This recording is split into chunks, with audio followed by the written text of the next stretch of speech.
I may be standing here by myself right now, but I'm not standing here alone. I believe that my ancestors are standing here with me. And my ancestors come in all colors, whatever you call humanity, so-called yellow, black, white, red, and brown. There are many people of all beliefs, all backgrounds that went before us, that fought and died for peace, unity, and justice. You would not be here, I would not be here, this building would not be here, had they not paved that way. So I have to honor that lineage.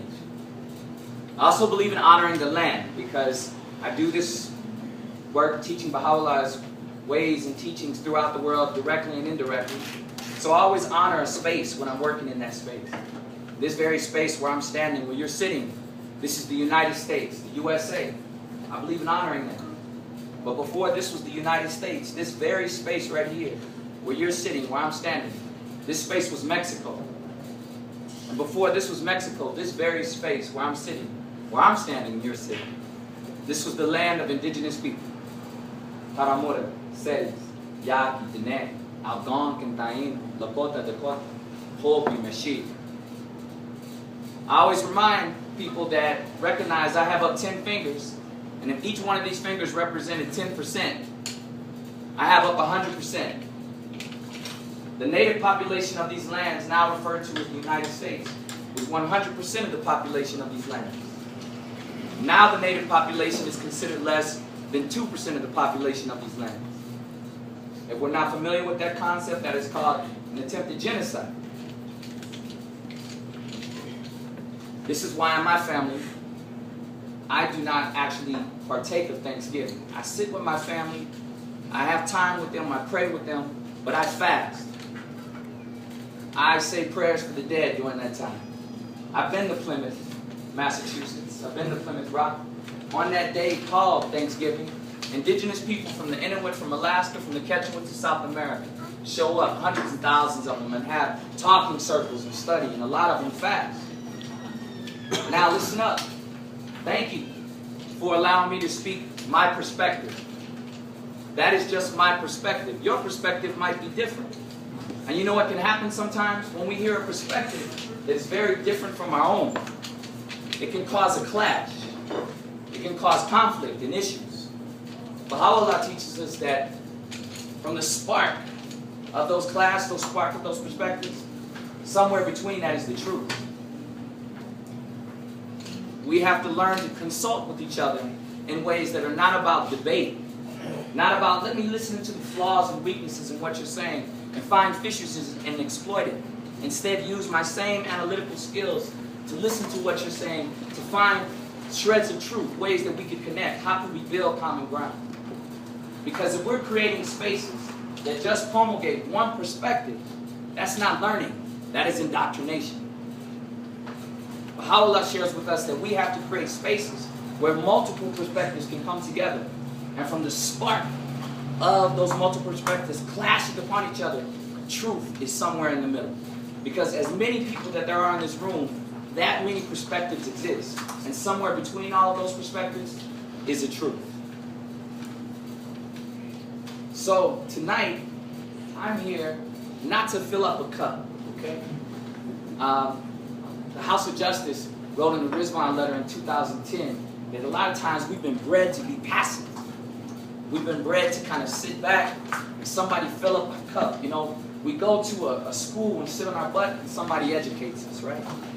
We go to a ball game, a play, or some kind of entertainment facility, sit on our butt and somebody entertains us. We go to a temple, an ashram, a mosque, a church, and we sit back and somebody spiritualizes us. And the only time we usually do something is when we go to work. And what do we want to do when we get to work? We want to get the hell out of there and go sit on our butt and have somebody entertain us, educate us, and spiritualize us.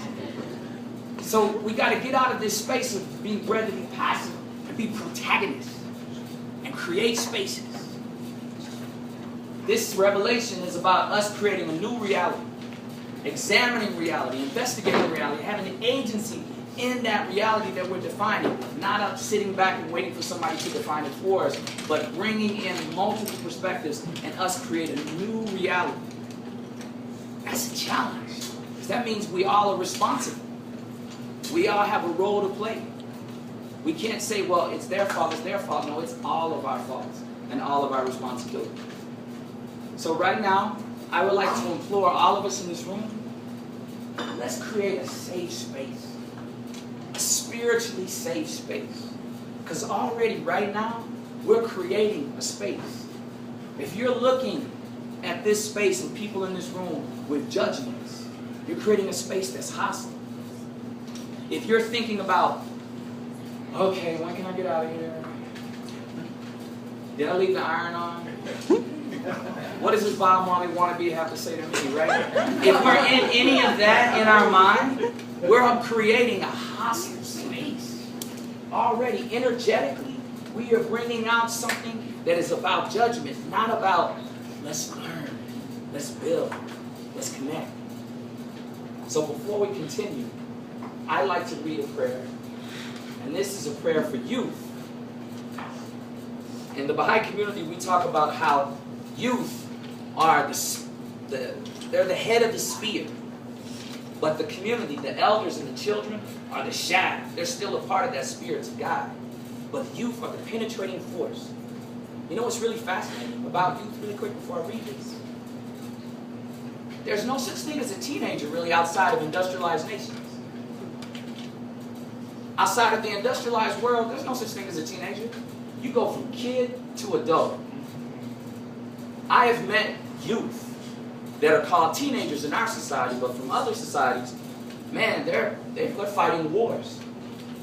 They walk over 1,000 miles to find water. They're setting up microfinancing. They're building communities and destroying communities simultaneously. There is no such thing as a teenager really beyond the industrialized world. So to some degree, this concept of a teenager is really well, it's kind of a privilege, but also a curse. It can, to some degree, cheat people out of their innate capacities that they've had for thousands of years to be the protagonists to transform spaces. It can actually be inadvertently an instrument of indoctrination to accept what the previous generation is passing down to them, instead of transforming society. So this is a prayer for youth. And as I read this prayer, I implore you, breathe deep, reflect, be calm. Let's all be in this space and be open and ready to work together. Because what we're going to do tonight doesn't involve me just standing up here talking at you. This is going to involve us talking with each other. O Lord, make this youth radiant and confer thy bounty upon this poor creature. Bestow upon him knowledge and grant him added strength at the break of every morn. And guard him within the shelter of thy protection, so that he may be free from error, may devote himself to the service of thy cause, may guide the wayward, lead the hapless, free the captives, and awaken the heedless, that all may be blessed with thy remembrance and praise. Thou art the mighty and the powerful.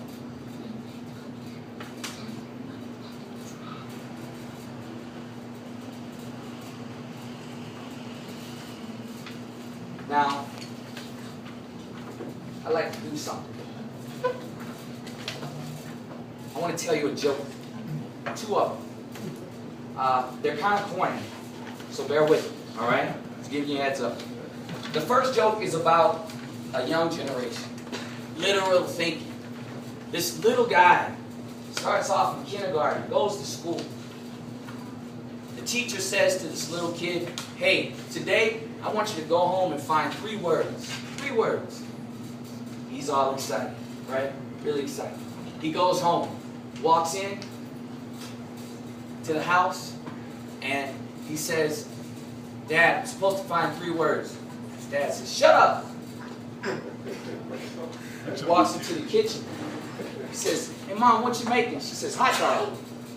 Okay, hot dog. He sits down in his bed. He's like, I need another word. His older brother jumps out of the closet with a cape on and says, Superman. Little guy goes to school the next day. His teacher says, hey, what are your 3 words? He says, shut up. She says, I'm going to send you to the principal's office. He says, hot dog. He says, who do you think you are, young man? He says, Superman. Now, he took stuff literally, right? Here's another one. Let's go to the extreme, elders, okay? I live in Phoenix, and there's this, I hit like 4 accidents on the way up here. It was pretty bad. But anyway, there's this car on the freeway, and there's all these cars behind it, just a trail of traffic, all this traffic, right? And it's just building and building. Finally, you know, cop pulls up, gets that car that's in front, pulls it over, and goes and, you know, pulls up to the car. And there's this very, very elderly woman sitting there at the driver's seat. And he's like, ma'am, why are you going so slow? She's like, I'm following the signs. And he's like, ma'am, like, what? There's all this traffic behind you. What's going on? She says, I'm following the signs. She's like, just look at the signs. And he looks at the signs and he realizes, oh, she's on the 17 freeway, right? Oh. But wait, he looks in the back seat, and 2 of her friends are like this, white knuckling, holding the cars. They're just holding the seats, looking freaked out. And he's like, ladies, what's wrong? What just happened? They said, we just got off the 101.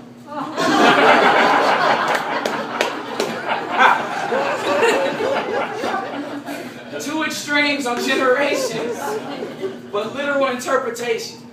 And there's stereotypes about generations. And so tonight what we're going to do is we're going to look at busting through some of those stereotypes.